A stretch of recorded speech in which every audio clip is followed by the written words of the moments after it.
राज्य के अंदर में आप सबके जानकारी में है कि खुदरा दुकान 1453 है। आगे बढ़ भी सकता है सरकार की, जैसे अखबारों में मैंने देखा है संकल्प को। तो एक व्यक्ति एक दुकान, यही नियम होना चाहिए। दूसरा, हमने कहा कि जो व्यक्ति लाइसेंस ले वही दुकान भी चला। ऐसा नहीं है कि हमारे पास पैसा है, हमने 50 दुकान ले लिया और हमने सब जगह व्यापार कर रहे हैं, तो इसका कोई मतलब नहीं। सरकार को यह सुनिश्चित करना चाहिए भाई एक लाइसेंस उन्हीं को दे जो दुकान चलाता हो या उनके परिवार के लोग चलाता हो। सरकार ने इस समय एक निर्णय लिया है, मदिरा की खुदरा बिक्री तो दुकानों की बंदोबस्ती और संचालन नियमावली 2025 सरकार ने पारित किया। और मैं ये मानता हूं कि हेमंत सोरेन के नेतृत्व में संभवतः या तीसरी दफे ये नीति बना रही है, लागू कर रही है, पारित कर रही है। तो ये तीसरी दफा भी घोटाला का ही एक प्रकार से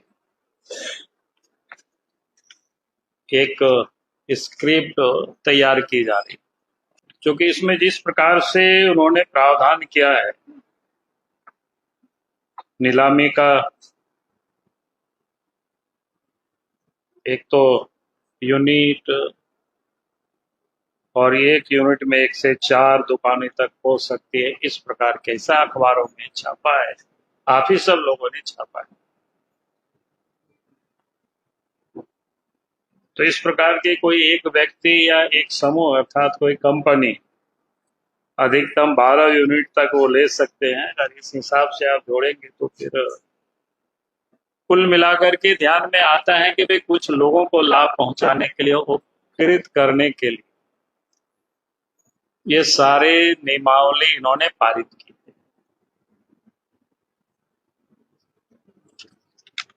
आप सबके जानकारी के लिए हमने, जानकारी नहीं, आप सबको जानकारी है, सिर्फ मैं स्मरण दिलाना चाहता हूं। 1/9/2024 को भी हमने राज्य सरकार को एक पत्र लिखा था, और 1/2/2024 को जो पत्र हमने लिखा, पूरा कंटेंट में नहीं पढ़ता हूं, मैं थोड़ा नीचे की जो जिस ओर मैंने उनका ध्यान को केंद्रित किया था, वह झारखंड की सामाजिक संरचना में हजारों गरीब, दलित, आदिवासी महिलाएं जो सड़क के किनारे हड़िया दारू बेचकर अपने परिवार का पालन पोषण करती। आप भी उसी समाज से आते हैं, इसलिए आप भी आदिवासी महिलाओं की स्थिति से अवगत होंगे। ऐसे में मेरा आपसे निवेदन है कि जिस प्रकार केंद्र सरकार पेट्रोल पंप और गैस एजेंसी के लाइसेंस निर्गत करने में दलितों, आदिवासियों, महिलाओं, दिव्यांगों और सेना से सेवानिवृत्त जवानों को प्राथमिकता देती है, उसी प्रकार राज्य सरकार भी देशी विदेशी शराब दुकानों का लाइसेंस जारी करने में गरीब आदिवासी महिलाओं एवं सेना से सेवानिवृत्त जवानों को प्राथमिकता प्रदान करे। एक बात मैं और ध्यान दिलाना चाहूंगा, चूंकि शराब नीति का निर्धारण पंचायती राज विभाग और ग्राम सभा का विषय है, अतः मेरा विनम्र आग्रह है कि राज्य सरकार इन विभागों से मंतव्य प्राप्त कर ऐसी नीति का निर्माण करे जो ग्रामीण आदिवासी महिलाओं के हित में हो एवं उन्हें सम्मान पूर्वक जीविका चलाने में सहायता मिले। आपका सहयोग राज्य के विकास और सामाजिक उत्थान में अत्यंत महत्वपूर्ण रहेगा। तो मैंने 2024 के सितंबर में ही राज्य सरकार को हमने पत्र लिखा, लेकिन जो सरकार गरीबों की अपने को बड़ी हितैषी मानती है, आदिवासियों के हितैषी मानती है, लेकिन कहना कुछ और है और करती कुछ और है सरकार।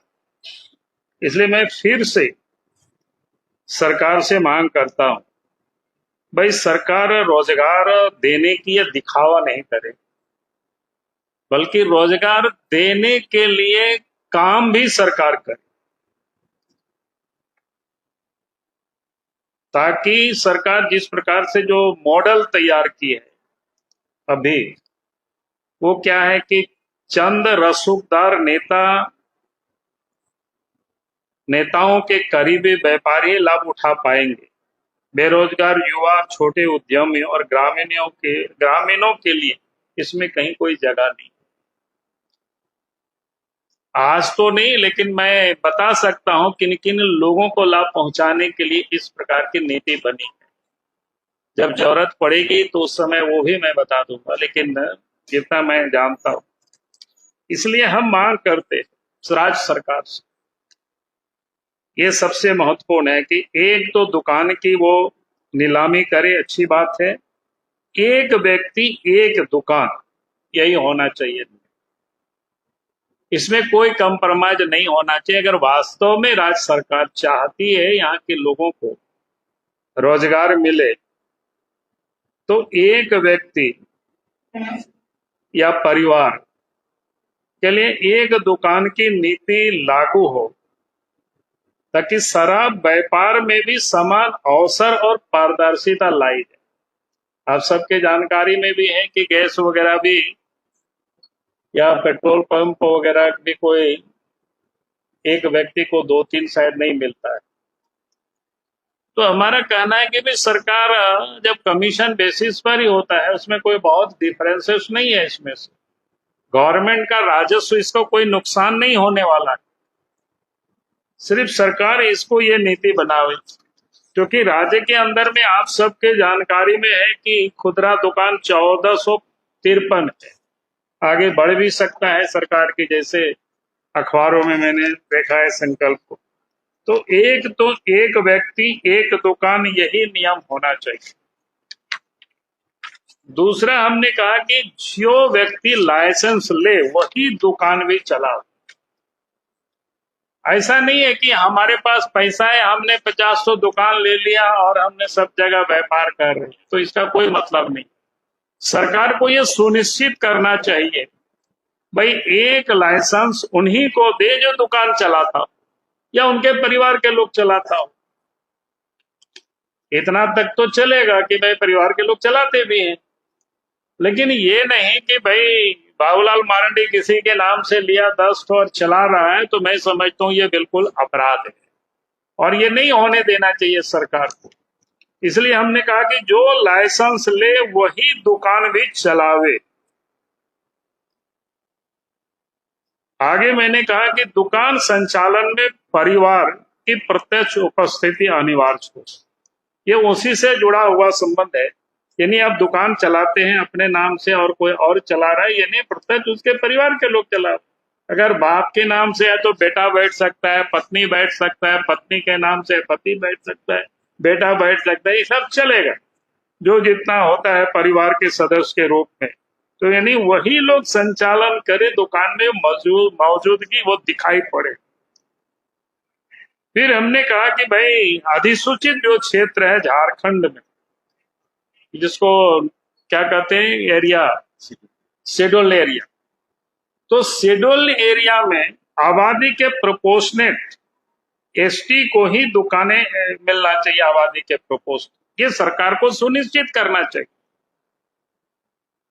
और उसके बाद ग्रामीण क्षेत्रों में जो महिलाएं दारू हड़िया सब सड़कों पर बेचती है, महिलाओं को उसमें प्राथमिकता मिलनी चाहिए।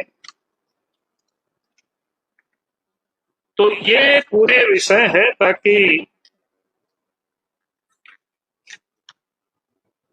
इस का उद्देश्य राजस्व के साथ साथ रोजगार भी होना चाहिए, ताकि कहीं कोई घोटाला नहीं हो सके, इसकी सरकार को देखना चाहिए। और सरकार अगर ये नहीं करेगी तो निश्चित रूप से झारखंड में इस मुद्दों को लेकर के जनता की आंदोलन का उनको सामना करनी पड़ेगी सरकार को। क्योंकि ये मामला कोई छोटी मोटी नहीं है, मामला बड़ी मामला है और इसलिए मैंने पहले भी सरकार को पत्र लिखा था और आज मैं आप सबके माध्यम से सरकार के संज्ञान में ये सारे बातों को हमें लाना था, इसलिए मुझे लगा कि आज विषय इतना ही है हमारी ओर से। बहुत बहुत धन्यवाद। हाँ? अब जब जरूरत होगी तो बता देंगे। पहले भी हमने लिखा था, आप सबने देखा कि वही एजेंसी को काम मिला था।